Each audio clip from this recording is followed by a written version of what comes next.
Muy buenas noches, mis hermanos. Dios los bendiga grandemente.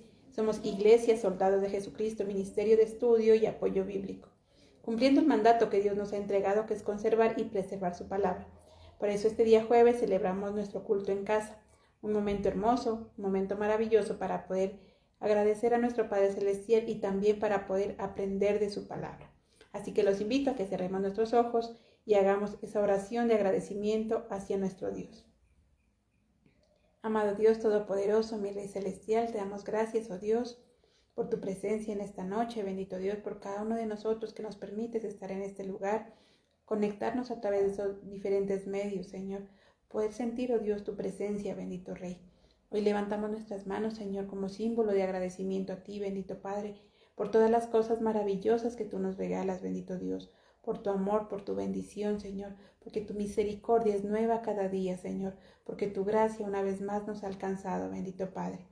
Gracias te damos, oh Señor, porque sabemos que tú conoces nuestras necesidades, que tú las suples conforme a tu perfecta voluntad, que nos ayudas, oh Dios, a seguir adelante y a fortalecernos en ti, bendito Rey. Gracias, oh Dios amado, porque siempre estás con cada uno de nosotros. Eres nuestro consuelo, eres nuestra fortaleza, nuestro refugio, Señor, nuestra ayuda. Gracias, Padre Santo, te damos, bendito Dios, porque solo en ti podemos confiar, bendito Dios de los ejércitos. Gracias por cada momento que nos permites vivir, bendito Dios, por nuestros familiares, Señor, por nuestro empleo, por nuestra salud. Gracias por este ministerio, porque a través de este ministerio podemos llevar tu palabra a los últimos rincones de la tierra, bendito Dios. Gracias por usarnos, Señor, por amarnos, bendito Dios, aún sin merecerlo, bendito Padre. Gracias por hacer de nosotros siervos útiles, bendito Señor, porque aunque tal vez no seamos importantes, bendito Padre, tú eres el que nos da la importancia, tú eres el que nos da la valía, bendito Señor. Por eso te entregamos esta noche, bendito Dios, todo lo que somos, nuestra mente, nuestro corazón, para que tú los transformes, para que tú nos hagas nuevos cada día, Señor. Y a través de tu palabra, Señor, bendito, nos enseñes, a través de tu palabra nos permitas cada día mejorar, bendito Rey. Gracias te damos, amado Dios, y te pedimos que tu Espíritu Santo sople, Señor, aliento de vida sobre esos huesos secos, que tu Espíritu Santo nos convenza de pecado, bendito Rey. Hoy te pedimos, Padre Santo, que tu palabra sea cobrando vida en cada uno de nosotros, bendito Dios. Que nosotros, oh Padre, nos hagamos, mi Rey, hacedores de tu palabra y no solamente oidores, bendito Dios. Por eso entregamos nuestra mente, nuestro corazón, nuestro cuerpo, Señor. Cada parte de nuestro ser, bendito Dios, lo entregamos a ti, bendito Rey, en acción de gracias y en adoración, porque solamente tú eres santo y maravilloso, porque solamente tú eres digno, Señor, de honor y de gloria, bendito Padre Celestial. Bendice, oh Dios, cada familia aquí representada, cada persona en esta congregación, mi dulce Padre Santo. Grande y maravilloso eres tú, mi Rey de los cielos. Todo esto, mi Señor, te lo pedimos en el nombre de Cristo Jesús. Amén y amén. Bueno, mis hermanos, entonces, recordemos que somos un ministerio que estudia de manera secuencial la Biblia. Por eso para hoy nos corresponde Números, el capítulo 4. Y nuestro tema de hoy, manera de avanzar. Vemos que el pueblo de Israel, después de salir de Egipto, empieza su trayectoria hacia la tierra prometida, pero que no empieza de cualquier manera. Dios se encarga de que cada paso que dan en medio de ese desierto sea un paso seguro y sea un paso que les permita avanzar. Y las cualidades o lo que llevaban a cabo el pueblo de Israel también sirve para nosotros como un ejemplo para que podamos avanzar a lo largo de nuestra vida. Muchas veces tenemos proyectos, muchas veces tenemos sueños, pero que se quedan estancados y no sabemos por qué. Entonces, a través de este capítulo vamos a ver qué cosas podemos implementar para poder cumplir esos proyectos o para poder llevar a cabo esos sueños, para que tengamos una vida un poco más productiva y veamos resultados en esas cosas que nosotros anhelamos, resultados que sean buenos y positivos de eso que estamos tal vez tratando de lograr. Veamos qué nos dice entonces en el versículo 1 y 2 de Números 4. El Señor le dijo a Moisés y a Aarón: hagan un censo de los coatitas que hay entre los levitas, por grupos familiares y familias, que tengan entre 30 y 50 años de edad y que sean aptos para trabajar en la carpa del encuentro. Lo primero entonces, vemos que Dios es un Dios de orden, que todo lo que Dios ordena en primer lugar lo hace con orden. Si recordamos, en el capítulo 2 o 3 capítulos anteriores vemos que Dios ordena hacer censo de las diferentes tribus y que cada tribu sacaba un representante. Pero les dijo algo, les dice a los levitas, no, en esos censos les dijo que no censaran a los levitas, porque para los levitas tenía ya una función específica, que es lo que vamos a ver en este capítulo. En este capítulo empieza entonces, Dios ordena el censo a los levitas, el censo para aquellos que serían sus sacerdotes y sus ministros en el templo. Entonces, si nosotros queremos avanzar, lo primero que debemos hacer es actuar las cosas o hacer las cosas en orden. Dios empezó, como decimos, en orden. Él censó las demás tribus, Él dio la orden de censar. En el capítulo 2 decía que Dios dio la orden de censar a las diferentes tribus. Y en este capítulo 4 nos dice también de censar específicamente a la tribu de Leví. Entonces vemos que Dios es un Dios de orden, que Dios va haciendo las cosas paso a paso y en el momento en el que las cosas corresponden. No dio la orden desde un principio de censar a todos, no, sino que dio la orden a las anteriores tribus, les daba la orden de cómo se iban a movilizar, quiénes iban a estar al norte, quiénes iban a estar al sur, quiénes iban a ir en la retaguardia. Era la manera de protegerse a través de esa caminata o en medio de esa caminata en el desierto. Dios vemos que primero organizó entonces la seguridad de ese movimiento. Pero ahora dice, bueno, el pueblo también se tenía que mover y junto con el pueblo se tenía que mover la carpa del encuentro. Para mover la carpa del encuentro no era una tarea fácil, es una tarea que requiere bastantes detalles y por eso es tan importante esta labor. Y es aquí entonces donde Dios, de una manera ordenada, les dice que debe haber ese censo a los levitas.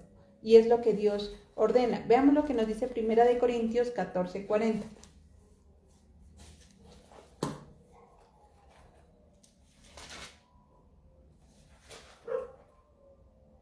Que todo lo que hagan sea siempre de forma apropiada y ordenada. El primer principio entonces, o la primera cualidad que debemos realizar, o lo primero que debemos hacer para poder avanzar, es tener una vida ordenada. Dios nos está dando ejemplo de eso. Él todo lo hacía en orden. Y por eso era la importancia de censar a las diferentes tribus, y en este caso, de censar a la tribu de Leví, para que hubiese un orden, para que todo quedase establecido desde el principio, cómo se iban a realizar las cosas. Muchas veces nosotros no actuamos en orden, no realizamos un orden de tareas en nuestras actividades diarias, nos levantamos tal vez sin saber qué hacer, ni siquiera tenemos claro qué vamos a preparar de almuerzo, no tenemos claro qué es lo que vamos a hacer, y cuando nos damos cuenta, se nos ha pasado el día y no hemos hecho nada. ¿Por qué? Porque hacemos las cosas de forma desordenada. Si va a montar un negocio, entonces empieza de manera desordenada, tal vez primero comprando las cosas, tal vez primero endeudándose y después va a buscar el local y después va a buscar las materias primas. Entonces, si no sabe qué hacer, empieza a actuar en desorden. Entonces, el orden al que Dios nos llama está encaminado a saber claramente qué es lo que queremos hacer o qué es lo que queremos lograr. Estamos hablando de que debemos avanzar o que Dios nos llama a avanzar, pero si no sabemos qué hacer, si no sabemos qué queremos, entonces no lo vamos a hacer de una forma ordenada. Por eso Dios empieza diciendo o dando la orden de llevar, de realizar.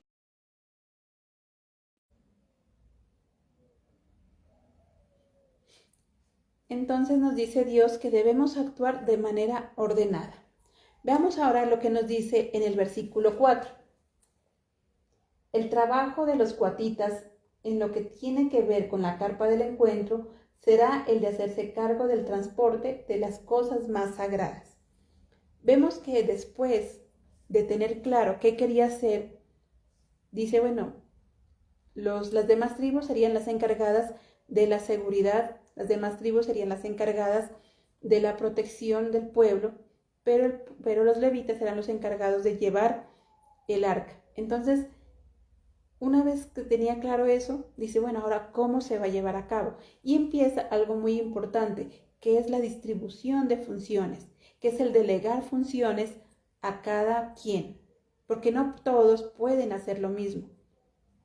A veces pretendemos que todos hagamos las cosas por igual, pero cada quien tiene cualidades distintas, cada quien tiene habilidades diferentes que le permitirán de una o de otra manera realizar actividades también diferentes y que se complementan y se puede entonces avanzar de esa forma. Dice que los coatitas eran los encargados de transportar las cosas sagradas. Es a los primeros que les da o les delega una función. Veamos qué nos dice en el versículo 15.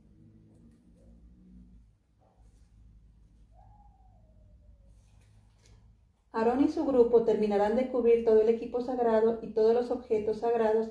Una vez el campamento esté listo para moverse, entonces los coatitas podrán venir a cargar todo esto, estando todo empacado, y de esta manera ellos no tocarán las cosas sagradas y evitarán morir. Los coatitas cargarán las cosas de la carpa sagrada del encuentro. Vemos entonces ¿qué dice? Dice que los coatitas eran los encargados simplemente de transportar las cosas. Ellos no podían tocar las cosas sagradas. Esa era una labor que le correspondía a Aarón y a sus hijos. Ellos iban a transportar todos los utensilios. Ahora veamos qué función les corresponde a los gersonitas en el versículo 24. El trabajo de los gersonitas es empacar y mover. Ellos transportarán las cortinas de la carpa sagrada, la carpa del encuentro que está encima de ella. También transportarán la cortina de la entrada y la carpa del encuentro. Para el caso de los gersonitas, dice entonces que su función era transportar las cortinas, todas las cortinas que habían dentro del campamento, dentro del tabernáculo de reunión. Entonces vemos ahí que por un lado los coatitas transportaban el campamento, los gersonitas transportaban las cortinas, y veamos también qué dice a los meraritas en el versículo del 29 al 32. También haz un censo de los meraritas por grupos familiares y familias.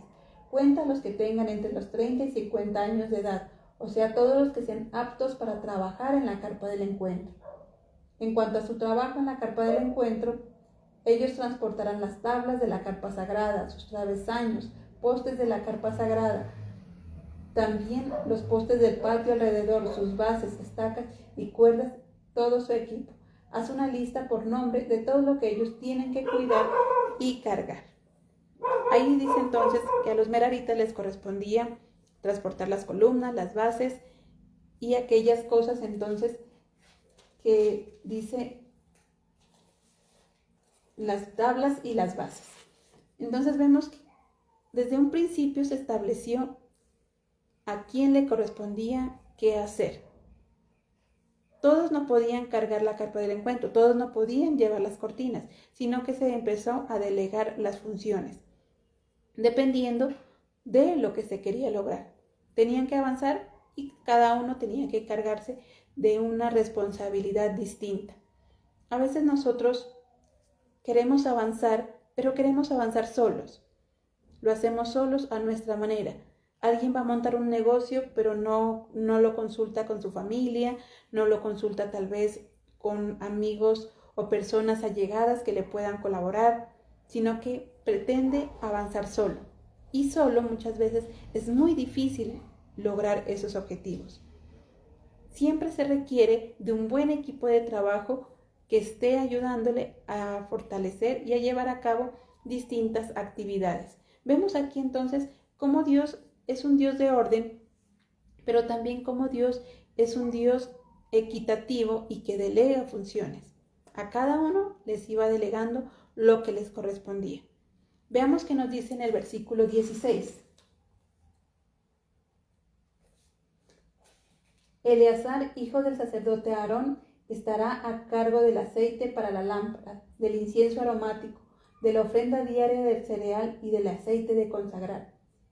Él también será el responsable del cuidado de toda la carpa sagrada y de todo lo que hay en ella. Responderá por las cosas sagradas y sus utensilios. Mire que entonces nos dice que Eleazar era el que estaba al cuidado, en primer lugar, del aceite.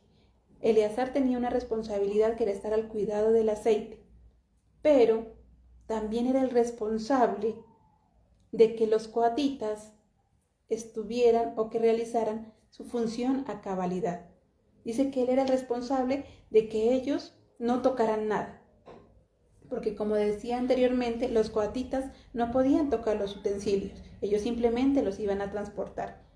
Y el tocar esos utensilios, para ellos sería causa de muerte.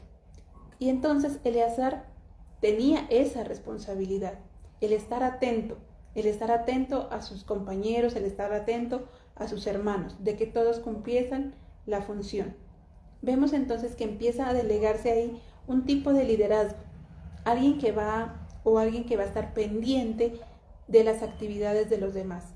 A veces nosotros queremos delegar o queremos hacer que otras personas hagan las cosas, pero simplemente les decimos hágalo, pero no les decimos cómo hacerlo, no les decimos qué es lo que tienen que hacer, no les damos instrucciones claras, simplemente damos una orden y queremos que todo el mundo nos haga caso cuando nosotros no somos claros con esas órdenes. Como padres muchas veces les decimos a nuestros hijos que hagan algo, pero si no les decimos exactamente qué hacer, entonces esos hijos no lo hacen, o si lo hacen mal. Y es donde empiezan a veces las discusiones, es donde empiezan a veces tal vez las peleas entre familia, porque la mamá o el papá dijo algo y se fue. Les dijo, por ejemplo, hagan almuerzo y se fue. Pero el hijo se queda pensando, bueno, ¿y qué voy a hacer? Tal vez hay eso, tal vez hay aquello, no sé cómo hacerlo. Si no sabe entonces cómo hacerlo, de nada sirve delegar una función. Para delegar una función, entonces, dice, debe haber un responsable. En primer lugar, alguien que esté ahí al pendiente de esa función. Veamos qué nos dice en el versículo 19. Ellos deberán hacer lo siguiente para que no fueran a tocar las cosas más sagradas. Aarón y sus hijos entrarán y les enseñarán a cada uno de ellos el trabajo que deben hacer y lo que tienen que cargar. Hay algo importante en ese versículo 19, dice, Aarón y sus hijos deben enseñarles a los coatitas qué es lo que tienen que hacer. Deben enseñarle qué cosas pueden tocar o qué cosas no pueden tocar. La enseñanza entonces empieza a jugar un papel fundamental en ese momento de avanzar juntamente con otras personas. Puede ser que alguien tenga tal vez la visión, puede ser que alguien tiene muy claro lo que quiere hacer, pero si no lo enseña a su equipo de trabajo, si no lo enseña a sus compañeros, si no lo enseña a su familia, no va a poder avanzar. Dice, es importante enseñar, es importante decirle a cada persona qué hacer y cómo hacer. Si no enseñamos, esa persona no sabrá qué hacer. Podemos tener muchos ayudantes, vamos a realizar alguna acción, vamos a realizar alguna actividad y podemos tener muchas personas dispuestas a ayudarnos, pero si no les enseñamos qué hacer, esas personas se quedarán ahí cruzadas de brazos. Y en ocasiones, ¿por qué no se enseña? ¿Por qué no se enseña a otros? A veces por egoísmo.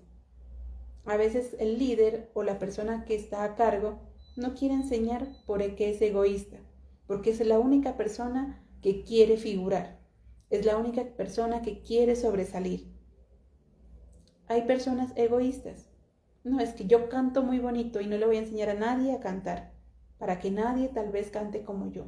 Es que yo toco un instrumento muy lindo, pero yo no le voy a enseñar, solamente quiero ser la que brille.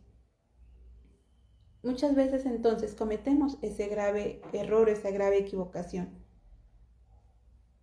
Personas que manejan restaurantes o que manejan algún tipo de negocio y que tienen algún secreto, alguna clave, sobre todo en el tipo de cocina, en el tipo de negocios de cocina. Sabe la receta y es la única persona que la sabe. Es la única que prepara ese platillo exquisito porque es su secreto. Y no lo quiere compartir porque es egoísta. ¿Qué pasa cuando esa persona se enferma? ¿Qué pasa cuando esa persona se tiene que ir? ¿Qué pasa cuando esa persona renuncia a ese trabajo? Ese negocio muy seguramente se va a pique y quiebra porque nadie más sabía hacerlo. Puede ser que por egoísmo esa persona no lo quiso enseñar, o puede ser que aquellas personas alrededor tampoco se interesaron por aprender. Pero cuando hay esa enseñanza de parte del líder y cuando hay también esas ganas de aprendizaje de parte de los discípulos, se puede lograr un gran equipo y una manera de avanzar mucho más rápido. Así, si el líder está ocupado o si aquella persona responsable está ocupado, pues la otra persona lo puede hacer, guardando obviamente aquellos límites y también respetando pues aquellas jerarquías que se pueden presentar tanto en el trabajo como en diferentes circunstancias. Dice que ellos tenían que enseñarles, Aarón y sus hijos les tenían que enseñar cuáles eran las cosas que podían tocar y cuáles no. Con esa enseñanza, ellos salvarían su vida. Mire que es importante, dice, al enseñarles eso, los coatitas estarían a salvo. Al conocer exactamente qué podían tocar y qué no, su vida estaba a salvo. Podían ellos también seguir adelante. Participaban de manera activa en ese transporte del campamento, pero su vida estaba a salvo. A veces no vemos la enseñanza como un salvavidas. La enseñanza nos dice, entonces, en este caso y en muchos de nuestros casos sería un salvavidas. Cuando nosotros aprendemos a hacer algo, aquel joven que tal vez la mamá le enseñó a cocinar, que la mamá le enseñó a hacer los quehaceres, el día que la mamá falte, ese joven va a estar a salvo, porque por sí solo se va a poder defender. Aquellos hijos que tal vez aprendieron el oficio de su papá o de su mamá y que conocen cómo funciona la empresa, el día que sus padres falten, esos hijos estarán a salvo y esa empresa estará a salvo. Entonces, mire lo importante de la enseñanza, que haya alguien dispuesto a enseñar con los conocimientos requeridos y que también haya alguien dispuesto a aprender.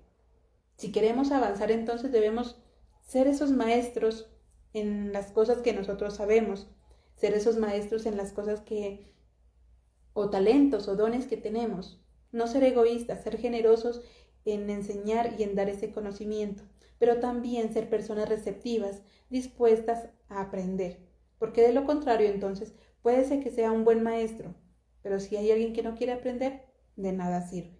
O puede ser alguien que está hambriento de conocimiento y que quiere dar todo para aprender, pero que su maestro es egoísta y no le quiere ayudar. Entonces dice, es importante la enseñanza y el aprendizaje para poder avanzar. Veamos qué nos dice el versículo 27. Aarón y sus hijos supervisarán todo el trabajo de los gersonitas, todo lo que muevan y empaquen.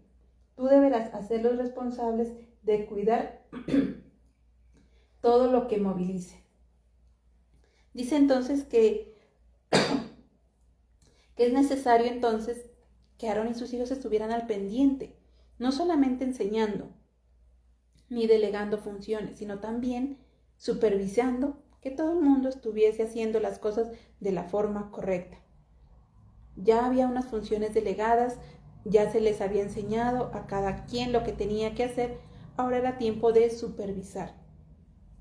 Y supervisar no es solamente mandar, porque a veces creemos que el supervisor solamente es el que manda y se queda cruzado de brazos, que el supervisor es el que da la orden y se queda por allá escondido o cruzado de brazos. No, el supervisor dice, les enseña a cuidar. En ese versículo 27, la parte B dice, tú deberás hacerlos responsables de cuidar todo lo que movilice. El supervisar no solamente es dar una orden, el supervisar no solamente es mandar, dice es hacerlos responsables y que cuiden eso que están haciendo. Es enseñarles también o poner en ellos ese sentido de pertenencia, demostrarles lo importante que es esa actividad que están realizando. El supervisor no solamente manda, sino que el supervisor sabe las cosas, las enseña y está también dispuesto a trabajar conjuntamente y mostrarles lo importante que son. Ese sentido de pertenencia, ¿sí? Debes enseñarles a cuidar las cosas, debes enseñarles a cuidar, a amar ese trabajo que están realizando, esa actividad que están haciendo, que la hagan bien, poniendo sus 5 sentidos y de una forma responsable. Entonces vemos que Dios es un Dios maravilloso, Dios es un Dios de orden, Dios es un Dios que delega, Dios es un Dios que enseña, que supervisa también. Vemos aquí que cada uno de ellos va cumpliendo distintas facetas en ese transporte y en ese mover del tabernáculo. Entonces dice, ellos tenían que supervisar por su parte. Aarón y sus hijos estarían a la cabeza como esos líderes y tenían que supervisar y enseñarles a los demás a cuidar eso que estaban haciendo, a realizar con cariño ese trabajo. Si nosotros queremos avanzar, si tenemos en nuestra mente ese proyecto, si tenemos en nuestra mente ese negocio y tenemos un grupo de personas con las cuales vamos a trabajar y las cuales nos van a ayudar, debo impartirles a ellos ese sentido de pertenencia, ese gusto por ese trabajo, ese gusto por esa empresa, ese gusto por ese ministerio. Pero si por el contrario el líder es el que está ahí decaído, va a montar una panadería, pero el líder es el que no le gusta el pan, el líder es el que odia el olor del pan, ese líder es el que tal vez no le gusta hacerse de harina. Entonces, ¿qué les va a enseñar a aquellas personas? ¿Qué les va a enseñar a aquellos trabajadores?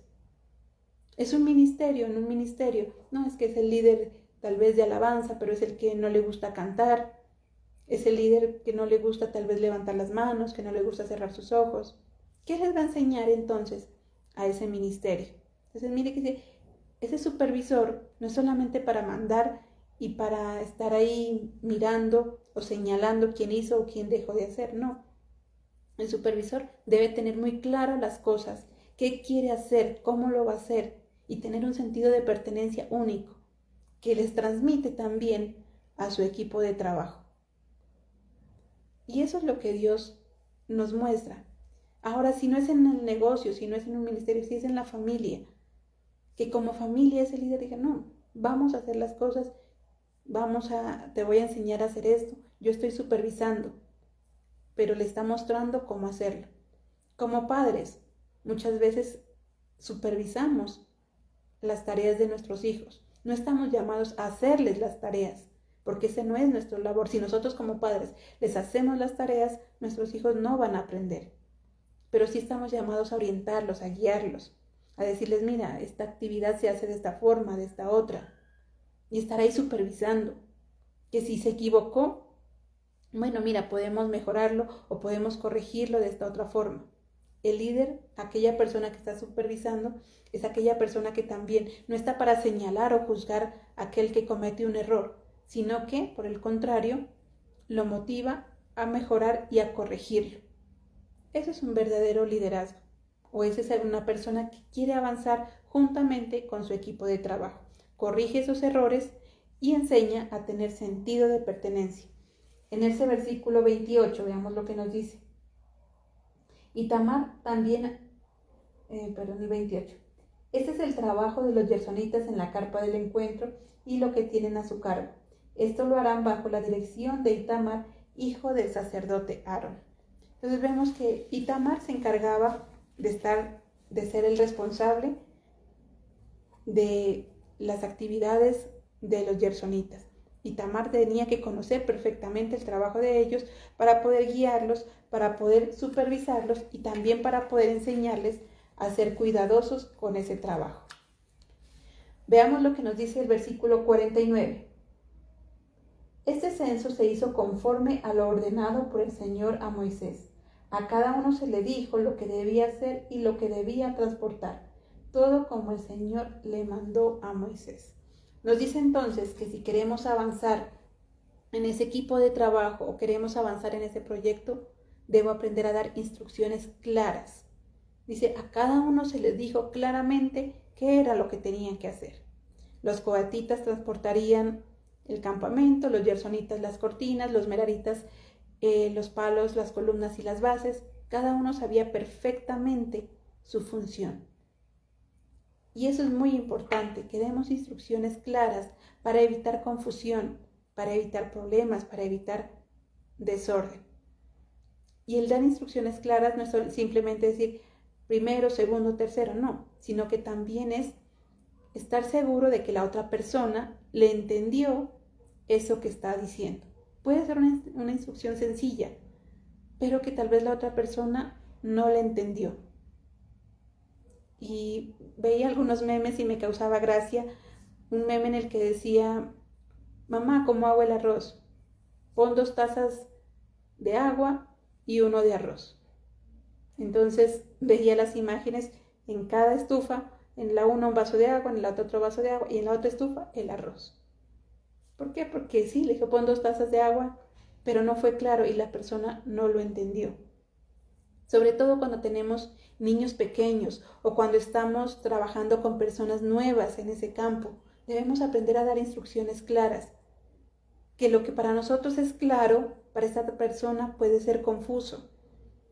Si llevas muchos años trabajando en una empresa o en algún negocio y llega alguien nuevo y le das una instrucción, debes asegurarte que esa persona lo entienda. En mi caso, por ejemplo, que trabajo con salud y debo tal vez dar instrucciones a algunos padres de cómo administrar un medicamento. A veces se les explica de una manera y se les pregunta, ¿entendió? Entonces ellos dicen sí, todas las personas dicen que sí entendieron. Pero entonces una manera muy fácil de comprobar si entendió es decir, a ver, explíqueme cómo es que va a ser. Y cuando ya uno pide esa retroalimentación, ya las personas no saben cómo hacerlo. Si vamos a dar una instrucción, entonces debemos estar seguros de que la otra persona lo entendió. Utilizar un lenguaje claro, utilizar un lenguaje acorde a lo que las personas pueden entender. Si trabajo en salud, no es lo mismo hablarle a un médico, que utilizaré tal vez algunos términos, algunas siglas que el médico entenderá, y es muy distinto a darle una instrucción a un padre de familia, que tal vez no conoce del tema. Entonces se debe utilizar un lenguaje apropiado, acorde a la persona que está recibiendo esa instrucción. Y si por el contrario somos nosotros los que estamos recibiendo la instrucción, si no entiendo, debo tener tal vez el valor de preguntar. Disculpe, no entendí, ¿me repite otra vez, por favor? ¿Cómo es? ¿Es así o es asá? Volver y preguntar. Esa es una manera de sacarse las dudas y no asumir, porque ese es un grave error. Muchas veces asumimos algo. Me dieron una instrucción y como yo no la entendí, asumo que es de esta forma. Creo que es de esta forma y así lo voy a hacer. Y termina haciendo las cosas mal. Entonces, vemos que para el pueblo de Israel todo se hacía de una manera muy clara, porque como nos decía la palabra, un error podía costarles la vida. Si ellos no conocían exactamente lo que tenían que cargar, si ellos no conocían exactamente lo que podían o no podían tocar, les podía costar la vida. Por eso entonces las instrucciones desde el mismo Dios hacia Moisés y hacia Aarón eran muy claras. Y luego las instrucciones de Moisés y de Aarón hacia los jefes de cada tribu eran muy claras. Y en ese versículo 49 lo dice: a cada quien se le dijo lo que tenía que hacer. Volvámoslo a leer, dice: ese censo se hizo conforme lo ordenado por el Señor a Moisés. A cada uno se le dijo lo que debía hacer y lo que debía transportar. Todo tal como el Señor le mandó a Moisés. Es decir, que todos tenían muy claro sus actividades. Todos tenían muy claro qué iban a hacer y en qué momento lo tenían que realizar. Porque si pensamos, esa actividad no era una actividad que iban a hacer solamente en una sola ocasión, sino que era una actividad diaria, se convertiría para ellos en una rutina diaria y por lo tanto todos tenían que hacerlo de una manera ágil, de una manera diligente, porque todos los días se iban a tener que mover y se iban a tener que transportar. Entonces, en el tiempo en que se requiriera, tenían que estar listos, dispuestos para poder llevar a cabo ese trabajo. Por último, veamos qué nos dice el versículo 13. Luego deberán limpiar las cenizas del altar y extender una tela morada sobre este. Dice, deberán limpiar las cenizas del altar. Una vez que hiciesen sus sacrificios, una vez que realizaran esa quema de inciensos o que realizaran ese sacrificio, era necesario limpiar la ceniza, limpiar el altar. En nuestra vida también es necesario limpiar aquellas cosas que tal vez estorban. A veces nos acumulamos de mugre de manera literal, guardamos muchos papeles, no los organizamos. Si tienes tu negocio, organiza tus recibos, organiza tus facturas. ¿Por qué? Porque el día de mañana vas a tener que dar cuentas de eso, llevar una contabilidad, presentar tal vez un informe ante los impuestos, ante la oficina de impuestos. Y para ello es necesario que esté todo en orden. Y desechar aquellas cosas que no sirven, tal vez papeles, tal vez cosas que no sirven, que simplemente están ahí acumulando espacio o que se realizan o que se hacen un estorbo. En nuestra casa también muchas veces tenemos la casa llena de cosas, de chécheres, y no la limpiamos, simplemente decimos, no, es que todo esto me sirve, pero cuando vamos a ver en realidad hay muchas cosas que ya no son útiles, desde cosas, utensilios de cocina, utensilios, adornos, hasta la misma ropa que ya no usa desde hace muchos años, pero que aún guarda en su closet con la esperanza de volvérsela a poner. No, es que esa todavía me sirve, pero nunca se la pone. Entonces es necesario limpiar todo aquello que estorba, es necesario limpiar y sacar todo aquello que ya no se usa, cosas que impiden entonces el avanzar de manera física, pero también cosas que impiden avanzar de manera emocional y espiritual. Es necesario limpiar de nuestra mente tal vez ese desánimo, es necesario limpiar de nuestra mente esos pensamientos negativos, esos pensamientos que solamente no hemos ni siquiera montado el negocio y ya está pensando en que va a fracasar. No ha realizado, no ha abierto ni la cortina, ni ha hecho la primera inauguración, pero ya está pensando en, ¿y si no vendo? ¿Y si no funciona? ¿Y si quiebro? Entonces es necesario también limpiar aquellas cosas que no nos permitan avanzar. A nivel espiritual, ¿qué cosas tenemos que limpiar? Tal vez el desánimo, tal vez la amargura, la tristeza, la pereza. ¿Qué cosas no nos permiten avanzar ni a nivel personal, ni a nivel económico o a nivel industrial, a nivel familiar? Entonces dice, es necesario limpiar, así como se limpiaba las cenizas de ese altar, que limpiemos de nuestra vida todo aquello que estorba. A nivel de salud incluso es necesario limpiar también nuestro organismo, es necesario cada 6 meses o mínimo cada año un desparasitante, un limpiador digestivo, cosas que nos permitan a nosotros oxigenar nuevamente y que nuestra sangre y nuestro organismo, nuestro aparato digestivo empiece a funcionar de una mejor manera. Mira entonces que todo esto Dios nos enseña a través de este capítulo 4, porque Dios, como decíamos en un principio, Dios es un Dios de orden y Él no se queda con nada. Todo lo que nos enseña a través de esto son cosas muy importantes que podemos aplicar a lo largo de nuestra vida y en las diferentes áreas. Actuar entonces con orden, teniendo muy claro las cosas que debemos lograr, delegando funciones, teniendo claro las capacidades y habilidades de cada persona, estar dispuestos siempre a enseñar, estar dispuestos a aprender, estar dispuestos también a supervisar para que las cosas funcionen de la mejor manera y a cumplir nuestra propia responsabilidad, porque si no cumplimos nuestra responsabilidad, vamos a dejar entonces que sean otros los que sufran por ello. Veamos qué dice el versículo 18. No dejes que ninguno de los grupos familiares de los coatitas sean separados de los levitas. En la otra versión dice, no dejes que ninguno de los coatitas muera en el camino. Entonces mire que si el sacerdote no estaba atento, no cumplía su responsabilidad, otros son los que iban a pagar, como diríamos nosotros, los platos rotos. Si el sacerdote Eleazar no estaba atento, si el sacerdote no estaba listo, no estaba pendiente de lo que hacían los coatitas y ellos llegaban a tocar algún utensilio, iban a morir. Entonces por eso dice, cumple tu responsabilidad, porque si dejamos de cumplir nuestra responsabilidad, lastimosamente los que van a morir son otros. Si en ese negocio que estás realizando no cumples tu responsabilidad, no te capacitas, no aprendes, no enseñas, lastimosamente son otros los que van a terminar arruinando ese negocio o tal vez causándose daño a sí mismo. Sobre todo en industria, si no sabe manejar una máquina, si no se le ha enseñado, si el jefe no le delegó bien o no le enseñó, no lo instruyó, probablemente eso puede ocasionar una pérdida, una mutilación, algún daño en su salud. Entonces es muy importante, es necesario cumplir, que cada quien cumpla esa responsabilidad, para lo cual fue delegado.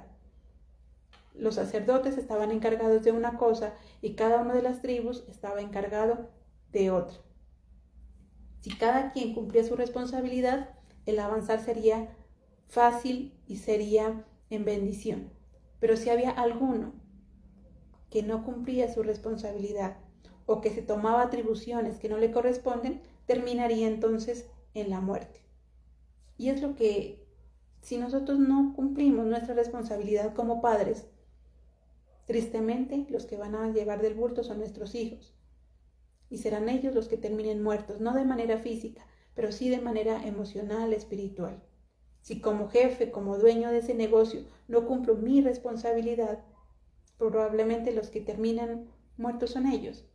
Y como decimos, no muertos en vida, pero si como líder tienes ese trabajo, tienes esa empresa, una empresa que genera empleo, una empresa que es próspera, pero si no cumples tu responsabilidad, no haces lo que tienes que hacer, no enseñas, no supervisas, no instruyes, no vas a tener buenos resultados en esa empresa no va a poder avanzar, se va a la quiebra y esos empleados se quedarán sin su trabajo, sin su sustento.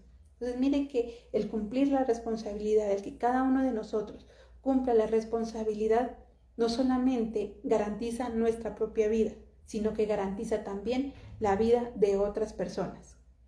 Como líderes cristianos, como siervos de Dios, nuestra responsabilidad es compartir la palabra, es enseñar la palabra de Dios. Pero si nos quedamos callados, serán ellos los que van a morir, serán los de afuera los que van a morir. Y el día de mañana Dios también nos va a cobrar a nosotros esas almas. Es importante entonces que cada quien sepa exactamente qué debe hacer y debe cumplirlo y debe hacerlo de una forma diligente, en el tiempo que corresponde. Porque si no lo hace en el tiempo que corresponde, retrasará también las actividades de otros. Recuerden que todo esto hace parte de una unidad, de trabajar en equipo. Si los sacerdotes no empacaban los utensilios, pues los coatitas no los iban a poder transportar. Si alguno de ellos no hacía algo, los otros no iban a poder llevar a cabo sus funciones. Entonces, una persona que deja de cumplir sus responsabilidades se vuelve piedra de tropiezo para los demás. Entonces es importante que tengamos claro nuestras responsabilidades para poder cumplirlas y así llevar a cabo el mejor trabajo. Ya para concluir, veamos lo que nos dice Eclesiastés 4 del 9 al 11.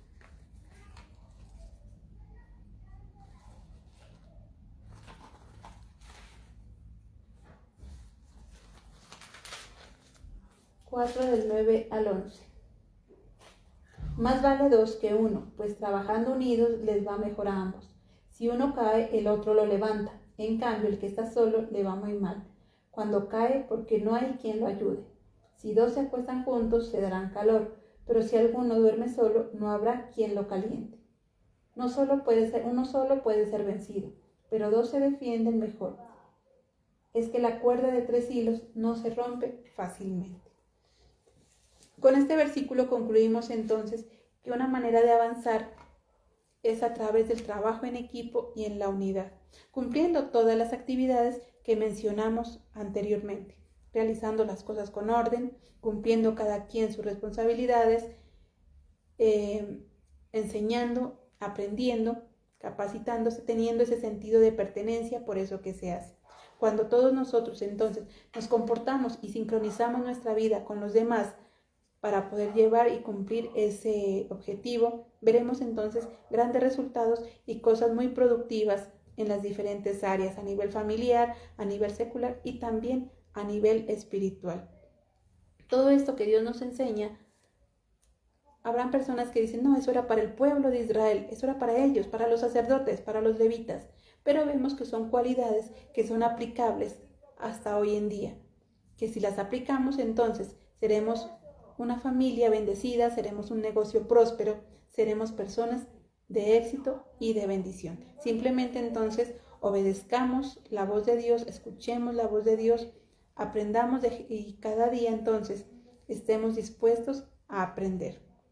Dios es un Dios maravilloso, Dios nos da sus instrucciones muy claras a través de la Biblia, nos enseña exactamente qué hacer y qué no hacer. Por lo tanto, seamos personas obedientes, seamos personas sensibles a la voz de Dios. Y a nivel secular también seamos personas humildes, dispuestas a obedecer a aquellos líderes o a aquellos trabajadores o a aquellos jefes, siempre cumpliendo con nuestra responsabilidad. Recordemos que el cumplir nuestra responsabilidad no solamente salva nuestra propia vida, sino también salva la vida de los demás. No solamente salva mi vida, sino también ese negocio y esa familia. Amén. Mis hermanos, qué bendición entonces poder compartir esta noche con ustedes. Recuerden que somos un ministerio de estudio, de apoyo bíblico, que la responsabilidad que tenemos en nuestras manos es conservar y preservar su palabra. Por eso siempre estamos compartiendo, siempre estamos enseñando a través de los devocionales, a través de los cultos en línea los días jueves y los días domingos nuestro culto en casa. Así enseñamos y también aprendemos de lo que Dios quiere y formarnos cada día. Amén. Así que los invito ahora a que cerremos nuestros ojos y le demos gloria a nuestro Padre Celestial.